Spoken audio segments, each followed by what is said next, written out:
Bon dia, nens i nenes de 5è. Avui és divendres i l'Elisenda i jo us proposem un repte més creatiu i diferent del d'aquests dies.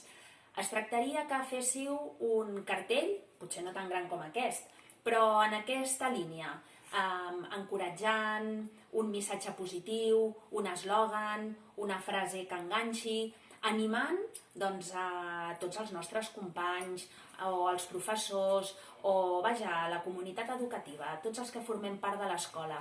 Podeu fer-ho en un full que tingueu a casa, d'aquest estil, d'aquest tamany o més gran, material que tinguem a casa perquè no podem anar-ne a comprar. Si tenim retoladors, amb enganxines, fer dibuixos, n'hi ha que sou molt creatius. Us animem a fer-ho d'allò més bé. Quan els tingueu, us feu una fotografia donant aquests ànims i ensenyant el vostre cartell i ens l'envieu al mail de l'Elisenda o al meu. Feu una foto i ens l'envieu. Una abraçada molt forta i tot anirà bé.